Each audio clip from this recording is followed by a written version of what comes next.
दोस्तों, जब इस साल अगस्त के पहले हफ्ते में अमेरिका की रियासत जॉर्जिया के एक छोटे से कस्बे से ताल्लुक रखने वाली निकोल स्मिथ ने दुनिया की सबसे ऊंची इमारत बुर्ज खलीफा की चोटी पर जाकर ये कहा कि hi mom, I am eight top of the world. Hi, Mom. I'm on top of the world. तो वो सिर्फ बुर्ज खलीफा की ऊंचाई की बात नहीं कर रही थी, ये ऊंचाई दुबई की भी थी, जो बहुत ही थोड़े अरसे में तरक्की करते करते बुर्ज खलीफा बन गया और उसमें मजीद मंजिलों का इजाफा होता जा रहा है। दोस्तों, इस वीडियो में हम आपको बताएंगे कि दुबई ने आज़ादी के बाद बहुत ही कम अरसे में कैसे तरक्की की और क्या आने वाले वक्त में वो अमेरिका और चीन जैसी मईशत का हब बन सकता है। मजीद वीडियोस के लिए हमारे चैनल को सब्सक्राइब करें और बेल आइकन पे लाजमी क्लिक करें। स्काई डाइव और एक्सट्रीम स्पोर्ट्स की खिलाड़ी निकोल स्मिथ बरतानिया की तरफ से मुत्तहदा अरब अमारात को सफरी पाबंदियों की रेड लिस्ट से निकाले जाने पर कौमी एयरलाइन अमारात या एमिरेट्स की एक इश्तिहार में काम कर रही हैं।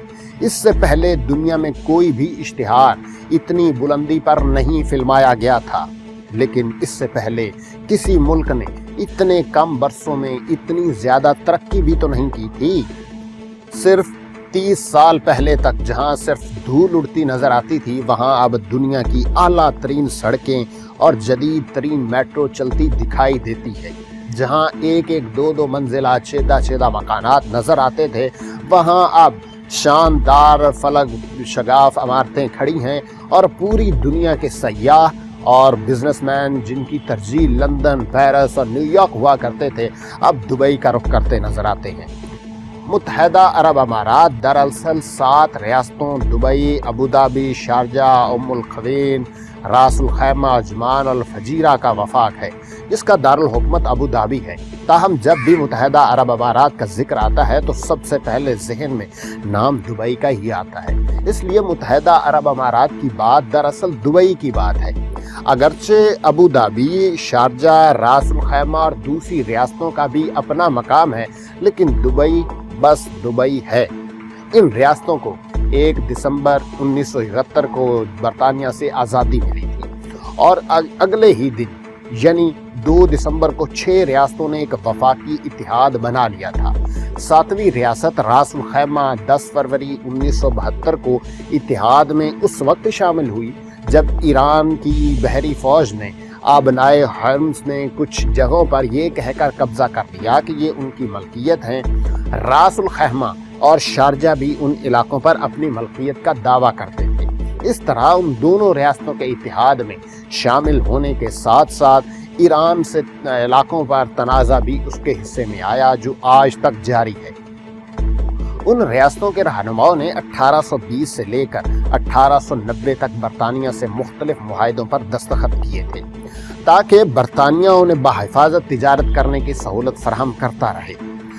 बरतानिया उन्हें ट्यूशल स्टेटस कहता था और क्योंकि बर्रे सगीर पर उस वक्त हुकूमत बरतानिया की थी, इसलिए उन रियासतों की करेंसी भी इंडियन रुपया ठहरी और अमाराती बाशिंदे उसी में अपना लेन देन करते थे। 1959 में उसका नाम खलीजी रुपया रखा गया, जिसकी कीमत शुरू में इंडिया के रुपए के बराबर ही थी। बाद में आज़ादी के बाद उन रियासतों ने अपनी करेंसी मुतारिफ कराई। दुबई में तकरीबन 100 साल पहले इलाके के ताजर, चाहे वो हिंदुस्तान के हों, फारस के हों, इराक के हों, सब यहाँ आकर आहिस्ता आहिस्ता जमा हुए और ये तिजारत का गढ़ बनता गया। जब बरतानिया ने यहाँ तेल दरियाफ्त किया तो अबू धाबी के हुक्मरान शेख ज़ैद बिन सुल्तान अल नहयान और दुबई के शेख राशिद बिन सईद अल मखदूम और इमारात के दूसरे रहनुमाओं को आमदनी आने लगी। बाद में शेख ज़ैद मुत्तहदा अरब अमारात के पहले सदर और शेख राशिद पहले नायब सदर बने। दुबई के लोग मोतियों की तिजारत करते थे और आसपास के इलाकों में जाकर उन्हें बेचते थे। इसी तरह दूसरे ताजर भी यहाँ आते और अपनी अशिया बेचते थे। उस इलाके में तिजारत का एक नेटवर्क बन चुका था और तिजारत चाहे कुवैत से हो या बसरा से, वो हिंदुस्तान के शहर गुजरात या केरला से जाते हुए दुबई में ज़रूर रुकते थे। मोतियों की तिजारत से अमाराती बाशिंदों को बहुत फ़ायदा हुआ, लेकिन जब जापानियों ने मसनूई तरीके से मोती बनाने का तरीका दरियाफ्त किया तो आहिस्ता आहिस्ता अमाराती मोतियों की मांग कम होने लगी और ये सनत सुकड़ते सुकड़ते तकरीबन खत्म हो गई।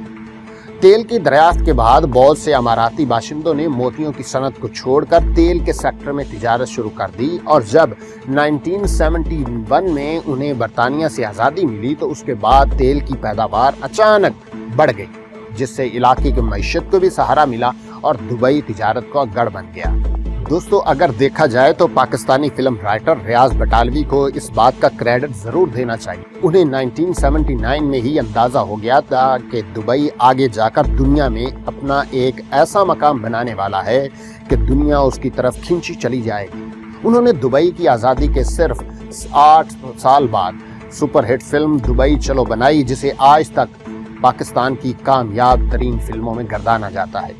फिल्म की कहानी जो भी हो, दुबई चलो ने पाकिस्तान और इंडिया के अवाम को ऐसी राह दिखाई कि अब भी मुत्तहदा अरब अमारात में सबसे ज्यादा तादाद में इंडियन और पाकिस्तानी ही रहते हैं। 2021 में किए गए मुख्तलिफ जायज़ों के मुताबिक मुत्तहदा अरब अमारात की कुल 90,99,000 की आबादी में तकरीबन 28 लाख इंडियन और तकरीबन 13 लाख पाकिस्तानी हैं, जो कि कुल आबादी का तकरीबन 40% बनता है।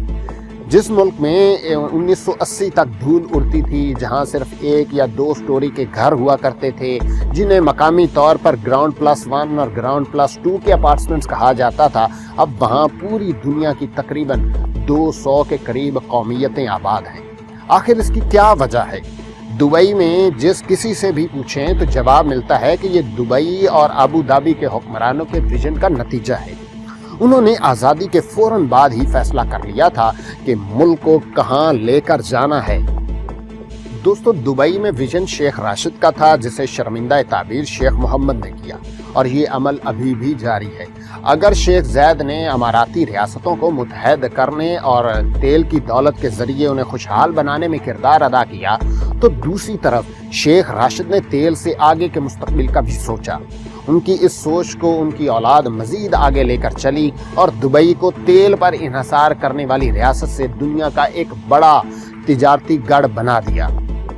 दोस्तों, दुनिया को हिलाकर रख देने वाली आलमी वबा कोविड-19 से निपटने की ही मिसाल लीजिए कि दुबई ने इससे कैसे निपटा है।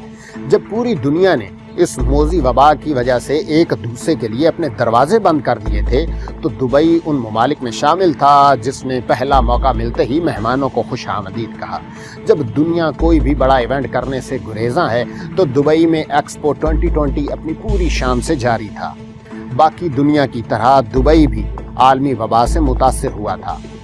इन्फेक्शंस को रोकने के लिए यहाँ भी मुल्क को बंद करना पड़ा, मॉल्स वैरान हुए और दुनिया के मारूफ तरीन हवाई अड्डों में से एक पर कुछ अरसे के लिए तो जहाज़ों की घन गरज की जगह सिर्फ हवा की साएं साएं सुनाई दी। यहाँ तक कि फ्लाइटों की बंदिश की वजह से भी एमिरेट्स एयरलाइन ने अपने बहुत से मुलाजमीन को फारिग कर दिया। 2020 में दुबई की मईशत 11% सुकड़ गई, लेकिन इसके बावजूद उसने बाउंस बैक किया और अब सभी सेक्टर्स बेहतरी की तरफ जा रहे हैं। इस वक्त मुत्तहदा अरब अमारात की तकरीबन 90% आबादी कोरोना वायरस से बचाव के लिए वैक्सीन लगवा चुकी है। दोस्तों, जिस तरह उन्होंने कोविड के बहरान से निपटा है वो बहुत मुतासिर कुन है। बाकी दुनिया की तरह उन्होंने उसे एक मालियाती या मुआशी बहरान के तरह नहीं, बल्कि सेहत के एक बहरान की तरह डील किया। उन्होंने ऐसे तरीके अपनाए कि पहले उसे सेहत के बहरान की तरह निपटा जाए। जब दुनिया के सब मालियाती हब बंद थे और मुश्किलात का शिकार थे, तो सिर्फ दुबई ऐसी जगह थी जो बिजनेस के लिए खुली हुई थी। दुबई की लीडरशिप ने बिल्कुल प्रोफेशनल तरीके से पहले इस बहरान को समझा और फिर उससे निपटा। उन्होंने इस बात को यकीनी बनाया कि दुबई बिजनेस के लिए खुला रहे, बल्कि वो 2 कदम आगे गए और एक ऐसा वीज़ा सिस्टम मुतारिफ कराया जिसके तहत दुनिया भर से लोग दुबई आकर यहाँ से अपने घरों में बैठे अपने दफातर और कारोबार के लिए काम कर सकते थे। इंडियन शहरी भाटिया को बेलशा ग्रुप के लिए यहीं एक कारोबारी मौका भी मिला। उन्होंने दुबई आते ही वर्क फ्रॉम दुबई प्रोग्राम पर काम शुरू कर दिया। यहाँ हम ऑफर करते हैं कि दुबई ऐसी जगह है जहाँ से लोग वर्क फ्रॉम हो सकते हैं। लोग यहाँ आएं, रहें, घर से काम करें। हुकूमत ने ऐसा किया है कि अगर आप $5,000 से ज़्यादा माहाना कमाते हैं तो वो आपको 1 साल का वीज़ा मिल सकता है और आप दुबई से काम कर सकते हैं। حکومت نے سوچا کیونکہ کووڈ کی وجہ سے زیادہ تر لوگ گھروں سے کام کر رہے ہیں تو کیوں نہ انہیں خوبصورت دھوپ والے دبئی کی آفر کی جائے، جہاں ہائی سپیڈ انٹرنیٹ اور ڈیٹا اور سسٹمز کی مکمل سیکیورٹی ہو۔ وزٹ دبئی کی سرکاری ویب سائٹ کے مطابق اس ویزے کی کل لاگت $611 امریکی ہے، جس میں اپلیکیشن فیس، ویزا پروسیسنگ کی لاگت، میڈیکل اور اماراتی آئی ڈی کی فیس شامل ہے۔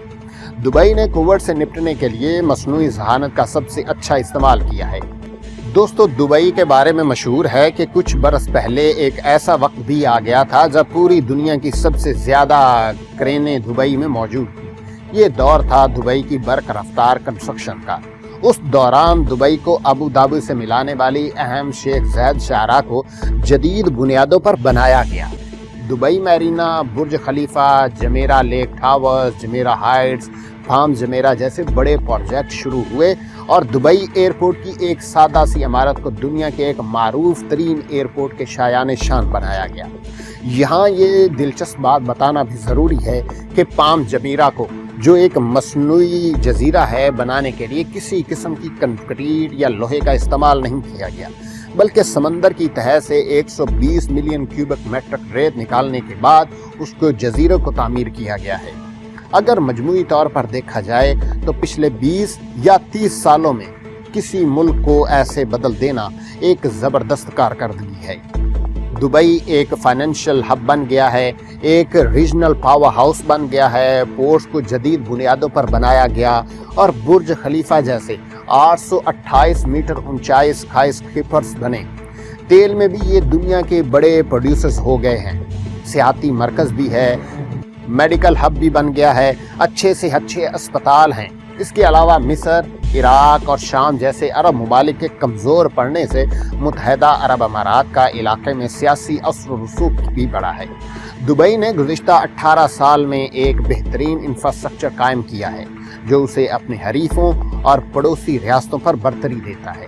اس نے 2005 اور 2006 میں برج خلیفہ، دبئی مال اور دبئی میٹرو جیسی میگا ڈیولپمنٹس کا اعلان کیا اور 2008 کے عالمی مالیاتی بحران کے باوجود ان میگا پروجیکٹس کو بر وقت مکمل کیا۔ دبئی میٹرو شہر میں ایک بڑی کامیابی ہے۔ دوستو، یہ تھی آج کی ویڈیو۔ اگلی ویڈیو کے لیے ہمارے چینل کو سبسکرائب کریں اور بیل آئیکن پر لازمی کلک کریں۔